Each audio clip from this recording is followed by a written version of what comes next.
नमो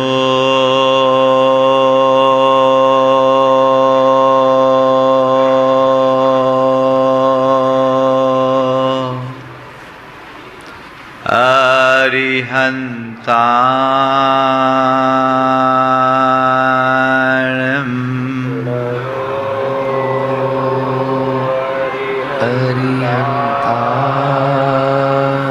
नमो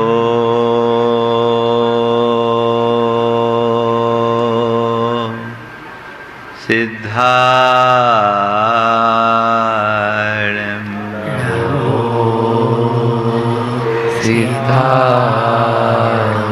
नमो आयर्याणं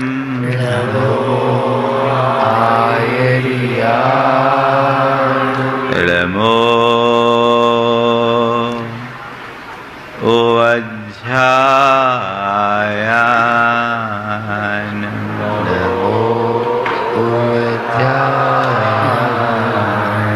नमो लोये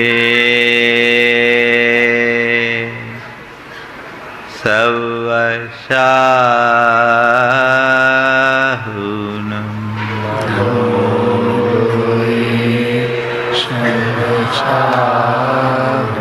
एसो पंचेणमोयारो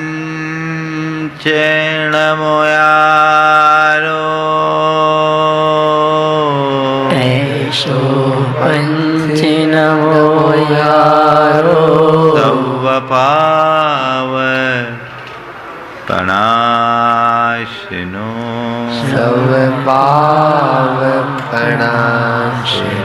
मंगलालं च सवेशिं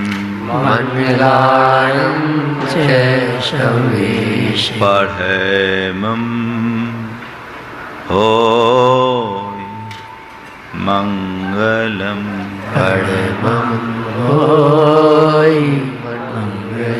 जय बोलो देवादिदेव 1008 श्री भगवान महावीर स्वामी की जय जय जय।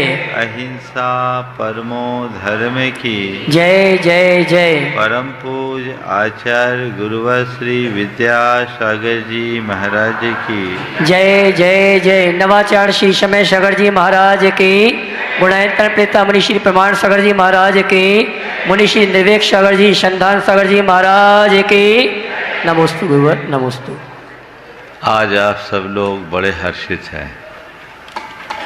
सुबह से बधाइयाँ बज रही। क्यों? क्यों? भगवान का जन्म हुआ। भगवान का जन्म नहीं होता, जन्म तो एक शिशु का होता है। और भगवान ने जन्म लिया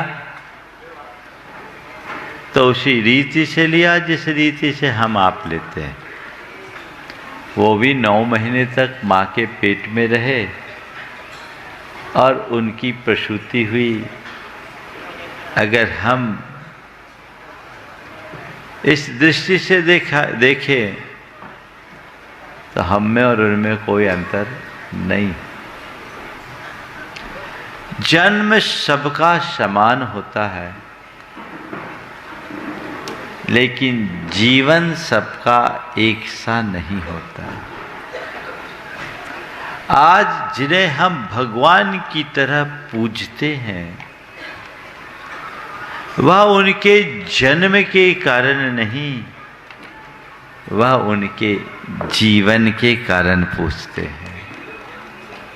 भगवान महावीर ने बहुत बड़ी बात कही है कि मनुष्य जन्म से नहीं कर्म से महान बनता है। जन्म से नहीं कर्म से महान बनता है। भगवान का जन्म हुआ, आप कहते जन्म एक व्यक्ति का होता है जो शिशु के रूप में होता है, लेकिन जीवन व्यक्तित्व का निर्माण करता है। भगवान एक व्यक्ति नहीं, व्यक्तित्व है। और हमारे व्यक्तित्व के दो रूप है। एक वह जिन्हें हम भगवान की तरह पूछते हैं, तो दूसरा वह जिन्हें हम शैतान के जैसा देखते हैं। दोनों रूप है। इस धरती पर श्री राम भी हुए, रावण भी हुआ, श्री कृष्ण हुए, कंस भी हुआ, और महावीर भी हुए तो मारीच भी हुआ। जन्म की दृष्टि से किसी में कोई बड़ा अंतर नहीं। जन्म सबका समान हुआ। न तो सज्जन के माथे पर तिलक लगा होता है और न ही किसी दुर्जन के सिर पे सींग उगे होते हैं। सज्जन भी वैसा ही दिखता है और दुर्जन भी वैसा ही दिखता है। सज्जन का जन्म भी वैसे ही होता है और दुर्जन का जन्म भी वैसे ही होता है। लेकिन फिर भी सज्जन जगत में श्रद्धा का पात्र बनता है और दुर्जन को सब दुत्कारते हैं। ये श्रद्धामयी पुकार और धृष्टतापूर्ण दुत्कार आखिर कौन कराता है? ये जन्म नहीं, जीवन से होता है। हम एक व्यक्ति हैं और हमारे भीतर का व्यक्तित्व है। हमें चाहिए कि हम अपने व्यक्तित्व को निखारें। कैसे निखारें? हम व्यक्तित्व को एक सत्पुरुष की तरह चमका भी सकते हैं और दुर्जन दुरात्मा की तरह कलंकित भी कर सकते हैं। ये ठीक वैसा ही है जैसे प्रकृति में कृष्ण पक्ष होता है और कभी शुक्ल पक्ष होता है। शुक्ल पक्ष में चंद्रमा की कलाएं उत्तरोत्तर बढ़ती है, बढ़ती बढ़ती पूर्णिमा में पूर्ण कला से युक्त होकर पूरे आकाश को, भूमंडल को अपनी निर्मल ज्योत्सना से भर देती। इसके उलट कृष्ण पक्ष की चंद्रकलाएं घटते घटते अमावस तक आकर काली रात में परिवर्तित हो जाती है। जैसे प्रकृति में कृष्ण शुक्ल पक्ष और कृष्ण पक्ष है, ऐसी हमारे चेतना के भी ये दोनों पक्ष हैं। धर्म, अध्यात्म, नीति और मूल्य जीवन के वे शुक्ल पक्ष हैं जो हमारी चेतना को उत्तरोत्तर वृद्धिंगत करती है, विकसित करती है, निखारती है, प्रकाशित करते हैं। इसके विरुद्ध अधर्म, अनीति, पाप और अनाचार हमारे जीवन का वह कृष्ण पक्ष है जो हमारी चेतना को दिनों दिन विकृत करते जाते हैं, कलुषित करते हैं। आज हम भगवान का जन्म कल्याणक महामहोत्सव संपन्न करने जा रहे हैं। उन भगवान का जो आज जगत पूज्य बने हैं, अपने कर्म के बल पर। चार बातें आप सबसे कहूंगा। जन्म, कर्म, मर्म, धर्म। जन्म, कर्म, मर्म और धर्म। जन्म सबका समान है और जन्म तो प्रकृति ने दे दिया। अब जन्म नहीं सुधार सकते। सुधार सकते क्या? कोई कहे कि नहीं मेरा पुनर्जन्म हो जाए, असंभव। अब तो उसके लिए मरना पड़ेगा और मरने के बाद ठिकाना नहीं है कि दोबारा ये मनुष्य जीवन मिले भी कि न मिले। जन्म हमें मिल गया, प्रकृति ने हमें जन्म दिया। ये हमारा सौभाग्य है कि हमने मानव जन्म पाया। और इतना ही नहीं, मानव जन्म पाने के बाद भी हम एक विशिष्ट मानव जीवन को प्राप्त किए। मानव जन्म मिला, किसी ऐसे वैसे संस्कारहीन व्यक्ति के घर हमने जन्म नहीं मिला। हम एक संस्कारवान परिवार में जन्मे। हमारा जन्म ऐसे परिवार में हुआ जहां आचार विचार निर्मल है, जन्म हुआ। अच्छा शरीर, अच्छा घर, अच्छा परिवार, अच्छा देश, सब कुछ मिल गया। रावण भी पंडित था, जन्म बहुत अच्छा हुआ था। जैन परंपरा के अनुसार रावण प्रति नारायण था। महापुरुषों में उसकी गणना होती। विद्याधर था। विद्याधर मनुष्यों के बारे में कहा जाता वो विशेष तकनीकी से संपन्न रहते। उनके पास ऐसी दिव्य शक्तियां रहती, विद्याएं रहती, जिनके बल पर वो अपने जीवन की सारी आवश्यकताओं की पूर्ति कर लेते। हम आप भूमि गोचरी मनुष्य कहलाते हैं। हमारी क्षमता की अपेक्षा उसकी क्षमता हमसे 1000 गुनी अच्छी थी। जन्म तो हो गया, पर संत कहते हैं जन्म से बड़ा जीवन है। महत्वपूर्ण जन्म नहीं, जीवन है। और हमारा जीवन हमारे कर्म पर निर्भर करता है। जन्म मिल गया, कर्म कैसा? जन्म अच्छा, बहुत अच्छी बात, पर उससे भी अच्छी बात तब होगी जब जन्म के अनुरूप कर्म होगा। कर्म कैसा? हर मनुष्य को अपने कर्म पर विचार करना चाहिए। मैं जो कर रहा हूं वो सही है या गलत? कभी विचार में आता है।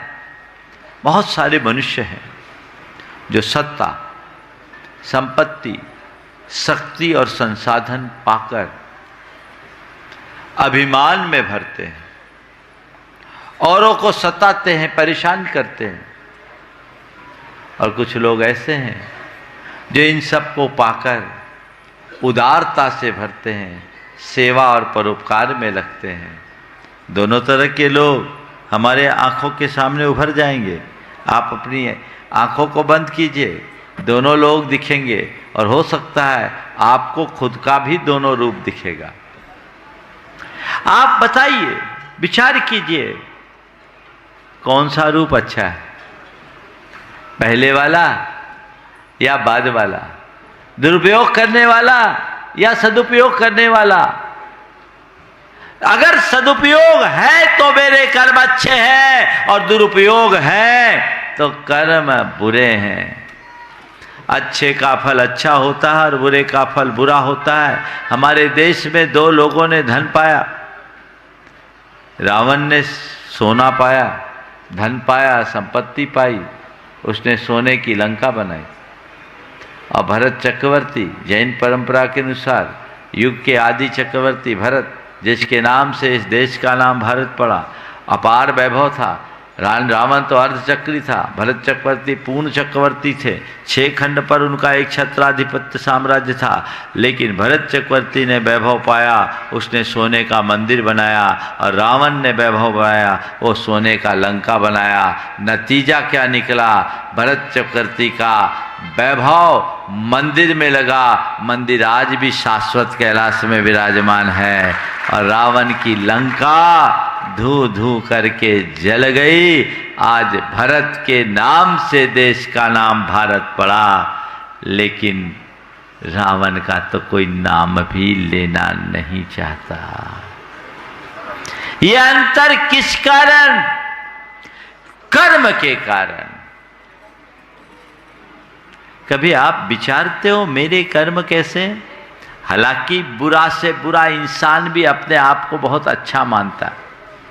बुरा से बुरा इंसान भी अपने आप को अच्छा मानता है। उसको नहीं लगता, उसको लगता है मैं तो बिल्कुल दूध का धुला हूं, बुरे तो और हैं। और यही हमारे जीवन की भूल है। ऐसा करके हम किसी और को नहीं, खुद को धोखा देते हैं। खुद से छल है। मेरे कर्म मेरा जीवन बनाते हैं। अच्छे कर्म का फल अच्छा और बुरे कर्म का फल बुरा है। हम इस बात को कहते भले हैं, स्वीकारते नहीं हैं। बोलो, बुरे का फल बुरा है, मानते हो कि नहीं? हाँ, मानते हो? तो जब बुरे का फल बुरा है, आपसे कोई कहे जहर खाओ तो खाओगे? बोलो, खाओगे क्या? क्यों? क्योंकि आपको पता है कि जहर खाने से प्राण निकल जाएंगे। लेकिन ये बताओ, सिगरेट पीते हो, सिगरेट में जहर है कि नहीं? बोलो, गुटखा खाते हो, गुटखा में जहर है कि नहीं? फिर तुम्हारा ये विश्वास कहाँ गया? सिगरेट जहरीला है, गुटखा जहरीला, उसमें लिखा है, और अनपढ़ लोगों के लिए बिच्छू भी बना है, फिर भी क्यों खाते हो?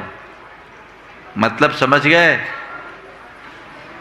हमारे जीवन की सबसे बड़ी विडंबना यही है कि जीवन के सत्य को जानने के बाद भी पूरा जीवन उसे झुठलाने में लगा देते हैं। मेरे अच्छे बुरे कर्म का फल मुझे मिलेगा, बुरे का अंजाम बुरा है, ये कहते हैं पर मानते नहीं। हमारी धारणा उल्टी है, बुरे का अंजाम बुरा, ये दूसरों के लिए, मेरे लिए 100 खून माफ, मेरे लिए 100 खून माफ। मैं कुछ भी करूं, मेरा कुछ नहीं होने वाला। क्यों? क्योंकि हमें परमानेंट लाइसेंस प्राप्त है। ये अवधारणा जब तक बनी रहेगी, जीवन का सुधार नहीं हो सकता। हम धर्म की बातें करते, कर्म पर ध्यान नहीं देते। संत कहते कर्म को सुधारना ही धर्म है, और कर्म को सुधारना धर्म है। पर यह तभी संभव होगा जब तुम्हें जीवन के मर्म का पता होगा। जन्म मिला, कर्म तुम करते हो, बच्चा पैदा होते ही रोता ही है, कर्म शुरू हो गया। जिंदगी की शुरुआत रोने से होती है। बोलो, होती कि नहीं होती? और जो नहीं रोता आप लोग उसको कहते हैं बच्चा डिसेबल है, कुछ गड़बड़ है ना, मार के रुला देते। यानी देखो जीवन की विचित्रता, प्रकृति ने कैसी व्यवस्था दी। जन्म से कर्म है, कर्म यानी क्रिया, और शुरुआत रुदन की क्रिया से होती है। हम रोते हुए जन्मते हैं और मरने के बाद लोगों को रुला के जाते हैं। ये तो हमारे जीवन की कहानी है, यही है ना। और हमारा जीवन है क्या? एक छोर में जन्म, दूसरे छोर में मरण, बीच का जो पार्ट है वो जीवन। और इसमें देखे तो आते समय भी रोना और जाते समय भी रोना। आते में खुद रोए, लोग हंसे, जाते में हमारा पता नहीं हम क्या करें, लोग तो रोते हैं, है ना। पर अगर बीच का कर्म अच्छा हो तो लोग रोएंगे, हम हंसते हुए जाएंगे। मैं आपसे पूछता हूं, अपने कर्म को जांचना है तो उसकी एक कसौटी देता हूं। थोड़ी देर के लिए विचार करो, अभी इसी क्षण मौत हो जाए तो तुम्हारी क्या स्थिति होगी?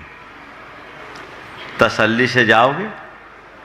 हंसते हुए जाने के लिए राजी हो?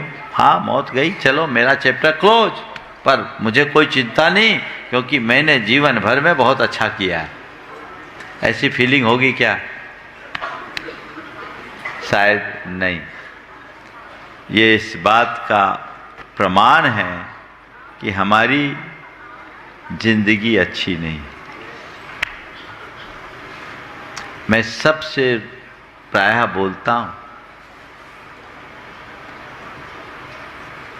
जो ढंग से जीते हैं वे ही ढंग से मर पाते हैं, जिनकी जिंदगी बेढंगी होती है। जो ढंग से जीते हैं वे ही ढंग से मर पाते हैं, जिनकी जिंदगी बेढंगी होती है।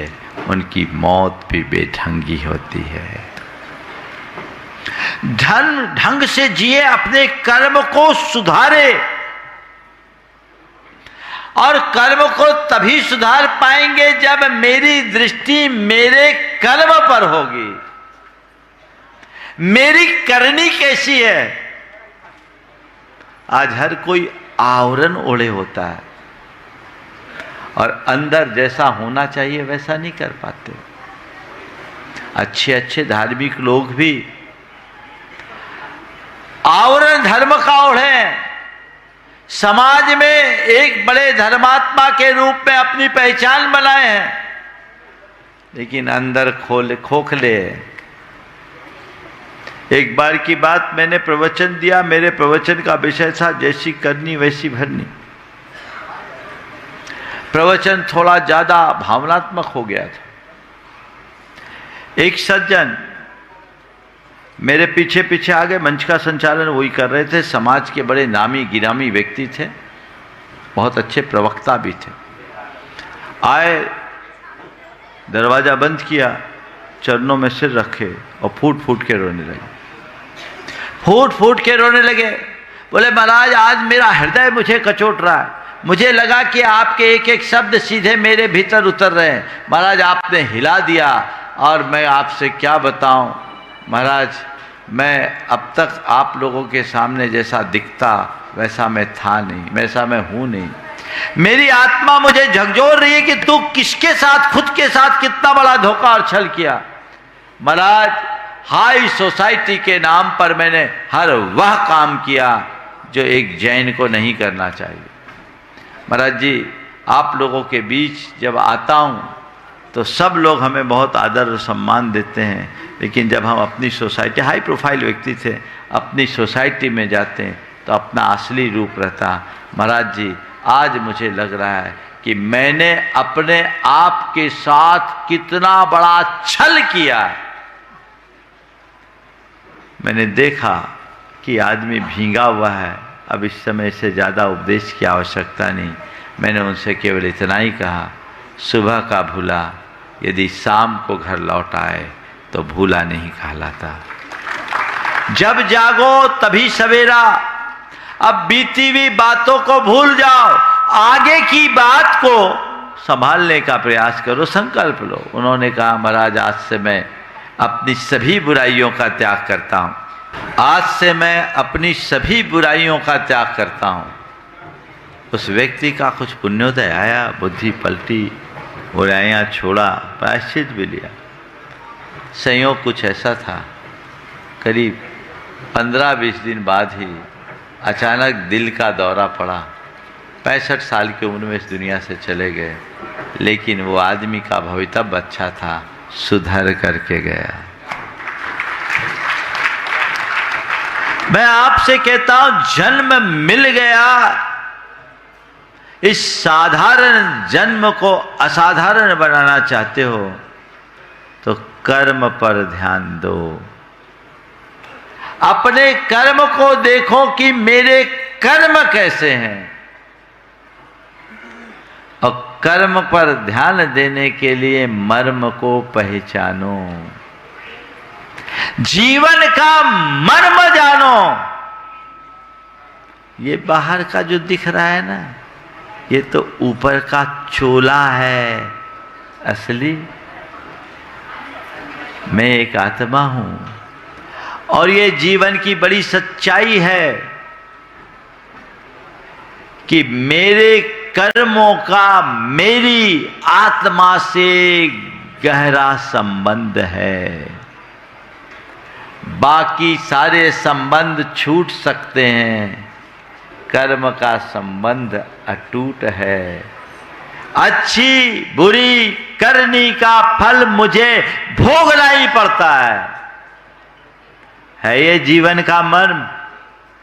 सबको धोखा दे सकते हो, कर्मों को कोई धोखा नहीं दे सकता। अपने कर्मों का फल सबको भोगना ही पड़ता है।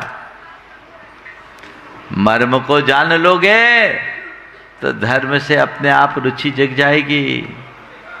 कल तुमसे कहे कि मर के तुम कुत्ता बिल्ली बनोगे तो क्या लगेगा? बोलो, हाँ बोलो।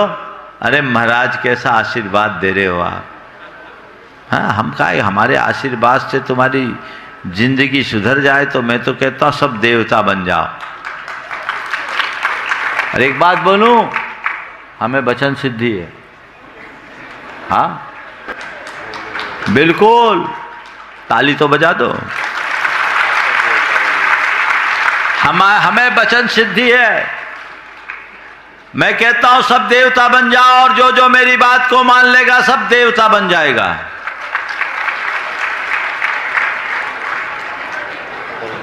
अब देवता तो तुम्ही को बनना पड़ेगा, हम तो बनाएंगे नहीं। अपने अंदर दिव्यता ले आओ, देवता बन जाओगे। इतना ही तो करना है। कर्म को सुधारे बिना जीवन नहीं संवर सकता, और कर्म केवल वही सुधारता है जो मर्म को पहचानता है, और मर्म को पहचान कर कर्म को सुधारना ही धर्म है। मूल को पहचानिए। कल शाम को कहा जा रहा था इन भावों का फल क्या होगा। सवाल तो अपने अंदर रखो।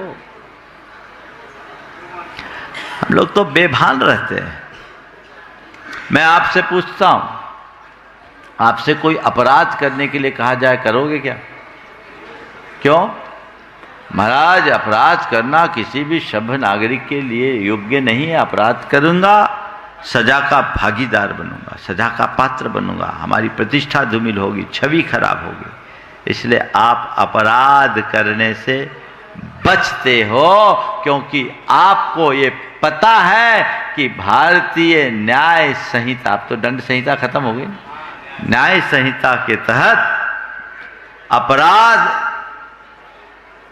एक जुर्म है, गुनाह है, उसका हमें परिणाम भोगना पड़ेगा।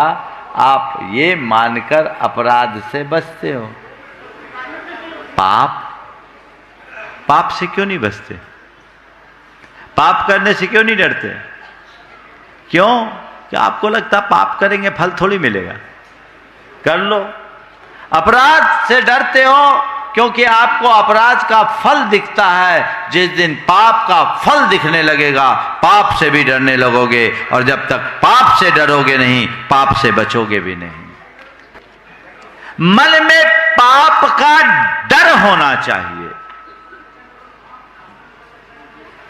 ध्यान रखना, कदाचित अपराध करके भी बच जाओ, जैसा कि होता है, पर पाप करके नहीं बच सकोगे। 1999 में जब हमारा भोजपुर चातुर्मास हो रहा, एक दिन अखबार मेरे पास आया, उन दिनों अखबार पढ़ता था, संपादकीय लेख था आह और वाह। उस दिन दो घटनाएं एक साथ घटी। पहली घटना में अदालत परिसर में खूनी खेल खेलने वाले दो गैंगस्टर्स के ग्रुप में सारे अपराधी बाइज्जत बरी, साक्ष्य के अभाव में। और दूसरा, एक गर्भवती महिला से सामूहिक बलात्कार करने के आरोप में 50-52 के करीब थे, उनको उम्र कैद। ये फैसला रायसेन अदालत में बिमला जी ने दिया था। अपनी बिमला जी हो सकता भी सभा में हो, अगर हो तो खड़े हो जाए। उन्होंने दिया दोनों फैसला एक दिन। मैं समाचार पढ़ ही रहा था, थोड़ी देर बाद बिमला जी भी मेरे पास आ गए। बोले महाराज जी मेरे ऊपर बहुत दबाव था कई तरीके का, लेकिन मुझे लगा मैं तो जैन थी, नहीं तो फांसी दे देती, जितनी निर्ममता और बर्बरता के साथ उन लोगों ने एक कृत्य किया था। और मैंने सोचा चलो छुट्टी ली, मैं आपके पास आई हूँ, 2 दिन यहाँ रहूंगी, चौका लगाऊंगी, हार दूंगी। टिप्पणी में बात थी, एक में आह और एक में वाह। व्यवस्था का फायदा उठाकर अपराधी बच सकता है, और कई बार व्यवस्था की खामियों के कारण निरपराधी भी फंस सकता है। ये तुम्हारे कानून की झोल है। पर कुदरत के कानून में कोई झोल पोल नहीं है, वहां तो पाप की सजा भुगतनी ही पड़ेगी। ना भुक्तम क्षीयते कर्म, बिना भोगे कर्म छीन नहीं होता। तुम्हें उसका प्रायश्चित करना होगा, तुम्हें उसे सुधारना होगा। राजा शरणिक भगवान महावीर का परम भक्त, कहते हैं भगवान का मुख्य श्रोता था। 60,000 सवाल उसने, राजा शरणिक ने भगवान से पूछे थे, पर अपने जीवन के पूर्वार्ध में उसने बड़े पाप किए थे। पाप के फलस्वरूप वो नरक का बंद कर लिया था। बाद में अपने आप को सुधारा, छाई सम्यक दर्शन प्राप्त कर लिया, तीर्थंकर होने की हैसियत उसने प्रकट कर ली। लेकिन एक बार भगवान से उसने पूछा, भगवान अगला जन्म मेरा क्या होगा? भगवान ने कहा तू नरक जाएगा, और क्या होगा? तूने पाप किया, मुनियों को सताया, भयानक उपसर्ग किया, तेरा अतीत काला है, तुझे उसके लिए नरक जाना ही पड़ेगा। भगवान मैं आपका इतना बड़ा भक्त, कुछ तो कृपा करो, रास्ता बताओ, कैसे भी मुझे नरक जाने से बचा लो। भगवान ने कहा कर्म बांध लिया, अब तो जाना ही पड़ेगा। नहीं भगवान कुछ भी करो, मुझे बचाओ। ये कथा है, कथा के आधार पर बोल रहा हूं, मुझे बचाओ। भगवान ने कहा ठीक है, एक काम कर, 3 उपाय कर ले। मैं तुझे 3 उपाय देता हूं, 3 में से एक उपाय भी कर ले, तुझे नरक जाने से मुक्ति मिल जाएगी। बोले क्या है? बोले पहला उपाय तेरे घर में है, तेरी दादी मुझसे द्वेष रखती, आज तक मेरे पास नहीं आई, तू एक बार मेरे पास ले आ, अगर वो मेरे दर्शन कर लेगी तो तू नरक जाने से बच जाएगा। ठीक। बोले दूसरा उपाय, जिन दत्त श्रेष्ठी की एक दासी है देवदत्ता, उसने आज तक दान नहीं किया, उसके हाथों दान करा लो। और तीसरा है, काल सौक्रिक नाम का एक कसाई है जो प्रतिदिन 500 भैंसों का वध करता है, एक दिन उसका वध रुकवा दे। 3 में एक काम भी कर दो,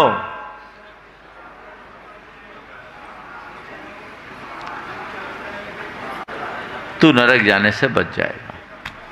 सैनिक ने कहा मैं राजगृही का अधिपति सम्राट, मेरे लिए काम तो बड़ा सामान्य है। सबसे पहले अपनी दादी से कहा, दादी से जैसे ही भगवान महावीर का नाम लिया, दादी ने मुंह चढ़ाकर कहा उसकी बात मत कर, मैं उसकी छाया से भी दूर रहती हूं। सैनिक ने कहा चलो इसको डायरेक्ट कहने की अपेक्षा घूमने फिरने के बहाने करे, और वन विहार के बहाने रथ पर सवार किया और चला। और जैसी रथ को भगवान महावीर के समौ शरण की ओर मोड़ा, दादी को लग गया कि ये मुझे वहीं ले जा रहा है। उसके हाथ में तकुआ था, उससे अपनी आंखें फोड़ ली। सैनिक अपना सिर पीट के रह गया। चलो दूसरे क्रम में उसने देवदत्ता दासी के लिए जिन दत्त श्रेष्ठी से कहा इसको दान कराओ। उसके घर भिक्षुक गया, जिन दत्त ने कहा तुझे दान देना है। अब दासी से कहा दान देना है, दासी को तो सामान्यतः अपने स्वामी का अनुकरण करना पड़ता है, लेकिन वो देने में रुचि नहीं रखती। जब उससे बार बार कहा गया कि इस भिक्षुक को दान दो, तो उसने कहा ये जिन दत्त का दान है, लेना है स्वीकार कर लो, मेरा दान नहीं। दान खत्म। अब तीसरा उपाय था, काल सौक्रिक को बुलाया कि तू एक काम कर, एक दिन अपना धंधा बंद कर दो। बोला मेरा पुछता ही नहीं धंधा, और 500 भैंसों का वध करना मेरा रोज का नियम, मैं छोड़ नहीं सकता। उसे राजा का डर दिखाया गया और तरह की बातें की। बोले मैं मर जाऊंगा लेकिन मैं अपना काम नहीं छोड़ूंगा, 500 भैंसों को मैं मारता हूं, मैं मारूंगा ही। अब सैनिक का ये तो बड़ी विचित्र बात है, नरक जाने से बचना है, क्या करे? उठाओ इसको जेल में बंद कर दो, एक दिन कैसे भी रहेगा जेल में, भैंसे नहीं रहेगा तो मारेगा किसको? काल सौक्रिक को उठा करके जेल में ठूस दिया, जेल में बंद हो गया। अब क्या है? उस बंदे ने जेल में बंद होने के बाद अपने शरीर के मैल की बत्तियां बनाई और मैल की बत्तियां बनाकर उनसे 500 बार भैंसे की आकृति बनाकर उसके संकल्प से उसका वध किया और मेरा काम हो गया। राजा सैनिक भगवान के चरणों में पहुंचा और कहा, भगवान अब मुझे मर्म का पता चल गया है, मुझे अब कुछ नहीं कहना। ना भुक्तम क्षीयते कर्म, मुझे अपने करनी का फल पाने के लिए नरक तो अब जाना ही पड़ेगा, लेकिन अब मैंने सीख ले ली है और अब जीवन में ऐसी गलतियों की पुनरावृत्ति कभी नहीं करूँगा। सैनिक क्षायिक सम्यक दृष्टि हो गया, तीर्थंकर प्रकृति का बंध कर लिया, लेकिन नरक जाने से अपने आप को नहीं बचा पाया। जब उस स्तर के व्यक्ति को जिसे साक्षात भगवान महावीर का सानिध्य और सामीप्य मिला, उसे भी अपने कर्म को भुगतने के लिए नरक जाना पड़ा है, तो हम तुम कहाँ लगते हैं? अपने को भी तो जाना पड़ेगा, पड़ेगा कि नहीं पड़ेगा? बोलो। उनके पास तो इतना सबल आधार था, हमारे पास तो कुछ भी नहीं है। जीवन की सच्चाई को पहचानिए और उसी धारा में आगे बढ़ने का प्रयत्न कीजिए। तो जन्म मिला है, कर्म को सुधारिए और कर्म को सुधारने के लिए मर्म को पहचानिए, तभी आपका धर्म सार्थक होगा। ऐसा धर्म सबके जीवन में आए। भगवान ने अपने जन्म को सार्थक किया, हम भगवान के जन्म कल्याणक का उत्सव मना रहे हैं। एक ही प्रार्थना करें, प्रभु हमारा जन्म ऐसे कुल में हुआ जहाँ आपका अनुसरण किया जाता है, बस हम में ऐसी श्रद्धा और ऐसा विश्वास प्रकट हो, ऐसी शक्ति और संकल्प जागृत हो, ऐसी भावना और विचार प्रकट हो कि हम आपके पक्के अनुयायी बनकर जीवन के मर्म को पहचाने और कर्म को सुधारना अपना धर्म बना ले। इसी भाव के साथ गुरुदेव ने कहा, शंकर नहीं वर्ण लाभ, मूक माटी का एक अध्याय ही इस बात के लिए समर्पित है। चाहे जैसे चाहे जिस रीति से किसी को स्वीकार करना ठीक नहीं। मैं चाहता तो मैं उनसे बहुत पहले आहार ले सकता था। जो वर्षों से अभिषेक कर रहा है उससे आहार लेने में क्या दिक्कत है, लेकिन मैंने चाहा कि ऐसी विधि से उसे अपनाया जाए कि जिससे हम आहार लें तो वो कभी समाज में उच्च स्थान भी प्राप्त कर सके, वो भगवान भी विराजमान कर सके, वो सौधर्मिंद्र भी बन सके, या आप जैसे अन्य लोगों की, आप लोगों की तरह अन्य पदों को भी प्राप्त कर सके और अपना मनुष्य जीवन सफल कर सके। आज वर्ण लाभ हुआ है, ये एक बहुत बड़ा लाभ है। हमें ऐसी बातों को सदैव प्रोत्साहित करते रहना चाहिए। यहीं पर विराम। बोलिए परम पूज आचार्य गुरुवर श्री पूज्यवर मुनि श्री प्रमाण सागर जी महाराज की।